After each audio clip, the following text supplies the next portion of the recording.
బాగున్నారు కదండి. ప్రతిరోజు ఈ వాగ్దానాల ద్వారా దేవుడు మిమ్మల్ని బలపరుస్తున్నారని నమ్ముతున్నాను. మరి ఈనాటి దేవుడి యొక్క వాగ్దానాన్ని చూడండి. పరిశుద్ధ గ్రంథములో యెహెజ్కేలు గ్రంథము 36వ అధ్యాయము 36వ వచనం చదువుకుందాం. అప్పుడు యెహోవానైన నేను పాడైపోయిన స్థలమును కట్టువాడననియు పాడైపోయిన స్థలములో చెట్లను నాటువాడననియు మీ చుట్టూ చేసించిన అన్యజనులు తెలుసుకుందురు. యెహోవానైన నేను మాట ఇచ్చి ఉన్నాను, నేను దాన్ని నెరవేర్తును. దేవుడి స్తోత్రం, హల్లెలూయా. దేవుడు ఏదైనా ఒక మాట ఇస్తే గనక అది నెరవేర్చే దేవుడు. ఇశ్రాయేలు ప్రజలందరూ కూడా, యోధా వారందరూ కూడా పాడైపోయిన జీవితాలు కలిగి ఉన్నారంట. పాడైపోవడం అంటే వారి స్థితిగతుల్లో, వారి యొక్క పరిస్థితుల్లో, వారి కలిగిన స్వాస్థ్యములో అనేక విధాలుగా పాడైపోయి వారి జీవితాలు నాశనం అయిపోయి ఉన్నాయి. ఎందుకు అలా జరిగినాయి అంటే, ఒకటి దేవుణ్ణి విస్తరించుట, అన్యజనుల్ని ఆశ్రయించడం వలన దేవుడి కోపం వారి మీద వచ్చినప్పుడు వారి జీవితాలు పాడైపోయినాయి. దేవుడికి వ్యతిరేకంగా చేసిన పనులు పెట్టి శిక్షకి అర్హులయ్యారు. అనేక సందర్భాల్లో వారు చెరసాల్లో కూడా వెళ్ళిపోయారు. అనేక ఇబ్బందికరమైన పరిస్థితుల్లో వారు నలిగిపోయారు. ఆ నలిగిపోయి జీవితం పాడైపోయింది. యెరూషలేమంతా నిర్జీవుగా ఉంది, మా జీవితాలు ఈ శరలో ఉన్నాయని ఏడుస్తూ కన్నీళ్లు కారుస్తున్న జీవితాలతోటి దేవుడు మాట్లాడుతున్నాడు. యెహోవాని నేను పాడైపోయిన స్థలమును కట్టువాడుననియు అంటున్నాడు. పాడైపోయిన స్థలము అంటే యెరూషలేము మొత్తం కూడా కాల్చబడింది ఒకప్పుడు. ఆ స్థలం అంతా పాడైపోయింది. ఇశ్రాయేలు ప్రజలందరికీ స్వాస్థ్యంగా ఉన్నది దేశము యెరూషలేము. యెరూషలేము మొత్తం అంతా పాడైపోయింది.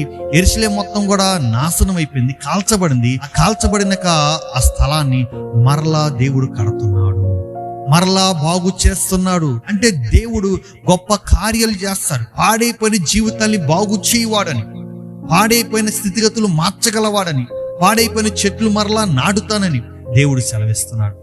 అన్ని జనులు అనుకుంటారంట వారి దేవుడు వారిని మర్చిపోలేదు, వారి దేవుడు మరలా కట్టువాడని, వారి దేవుడు వారి జీవితాలు బాగు చేయవాడని, వారి దేవుడు వారి కుటుంబాలను కట్టువాడని, వారి ప్రాంతాన్ని మరలా బాగు చేయవాడని, యెరూషలేము ప్రాంతం అంతా ఆశీర్వదించబడతారని, ఆ ప్రజలందరూ దీవించబడతారని అన్ని జనులు సాక్ష్యం చెప్పేటట్టుగా ఇశ్రాయేలు ప్రజలను దీవించాడు. పాడైపోయిన పట్టణాలను బాగు చేసిన దేవుడే, వారి కుటుంబాల్ని, వారి స్థితిగతులు బాగు చేసిన దేవుడే. నీ జీవితం బాగు చేయడా? ఖచ్చితంగా చేస్తారు. ఈ జీవితం పాడైపోయిందని నువ్వు బాధపడుతున్నావా? నీ పిల్లలు పాడైపోయారని బాధపడుతున్నారా?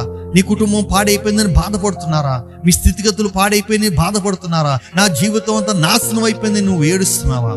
దేవుడు అంటున్నాడు, పాడైపోయిన నీ బ్రతుకుని మరలా బాగు చేయవాడు, పాడైపోయిన నీ స్థితిగతుల్ని మరలా బాగు చేయవాడు, పాడైపోయిన నీ కుటుంబాన్ని మరలా కట్టువాడు, నీ స్థితిగతులన్నీ మార్చగలవాడు.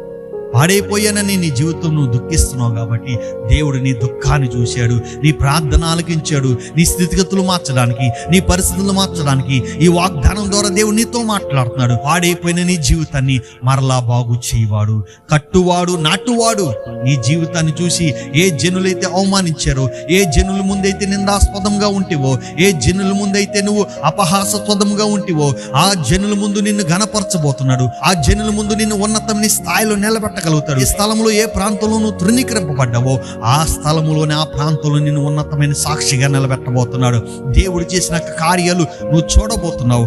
ఇంకా అంటున్నాడు, యెహోవా మాట ఇచ్చి నెరవేర్చే దేవుడని. ఈ రోజు దేవుడు నీతో మాట్లాడుతున్నాడు, అది నెరవేరుస్తాడు. నీ జీవితం పాడైపోయిందని నువ్వు అనుకుంటున్నావు కదా, దేవుడు ఈరోజు ఈ వాగ్దానం ద్వారా మాట్లాడుతున్నాడు. ఖచ్చితంగా నీ జీవితం బాగుపడతాయి, ఖచ్చితంగా నీ పరిస్థితులు బాగుపడతాయి, ఖచ్చితంగా నీ స్థితిగతులు మార్చబడతాయి. పాడుగా ఉన్న నీ కుటుంబంలో ఉన్న వ్యక్తులే కావచ్చు, అది నీ బిడ్డలైనా, నీ భర్త అయినా, నీ భార్య అయినా, నీ పిల్లలైనా, ఎవరైనా సరే పాడుగా ఉందని ఆ వారి జీవితాన్ని నువ్వు ఏడుస్తున్నావు కాబట్టి కన్నీరు నాట్యంగా మలిచే రోజులు రాబోతున్నాయి. నీ స్థితిగతులు మార్చే రోజులు రాబోతున్నాయి, నీ పరిస్థితులు మార్చే రోజులు రాబోతున్నాయి. నీ కుటుంబంలోని వ్యక్తులందరూ దేవుళ్ళో ఎదిగే రోజులు రాబోతున్నాయి. నీ కుటుంబం మొత్తం కూడా ఆశీర్వదించబడే రోజులు రాబోతున్నాయి. పాడు దెబ్బగా ఉన్న నీ జీవితము ఆశీర్వదించబడిన భూమిగా, ఆశీర్వదించబడిన స్థలముగా, ఆశీర్వదించబడిన ఫలభరితమైన జీవితంగా దేవుడు నిన్ను చేయబోతున్నాడు. ఈ వాగ్దానాన్ని నమ్మండి, విశ్వసించండి. దేవా, నా జీవితంలో గొప్ప కార్యాలు జరిగించండి అని మీరు ప్రార్థించండి. మీరు ప్రార్థించినట్లయితే దేవుడు అద్భుతం చేస్తాడు. మరి నమ్ముతారా? నమ్మితే గనక నాతో బట్టి విశ్వసించి ప్రార్థనలో ఏకీభించండి. పరిశుద్ధురానికే వందనాలు ప్రభువా.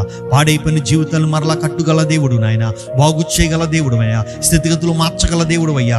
పాడైపోయిందని ఏ బిడ్డ కన్నీళ్లు కరుస్తున్నారో, ఏ బిడ్డలైతేనైనా బాధపడుతున్నారో, వారి బిడ్డలు బాగుపడలేదని, వారి బిడ్డలు పాడైపోయారని, తన భర్త పాడైపోయారని, తన జీవితాలు పాడైపోయినాయని, అయ్యా తన భార్య పాడైపోయిందని, తన కుటుంబంలో ఉన్న వారందరూ పాడైపోయారని ఏడుస్తున్నారు అని, పాడైపోయిన జీవితాలని మరలా కట్టుగల దేవుడు నాయన, నువ్వు నాటగల దేవుడు అయినా, నువ్వు స్థిరపరచగల దేవుడు నాయన, నువ్వు బాగుపరచగల దేవుడు అయ్యా.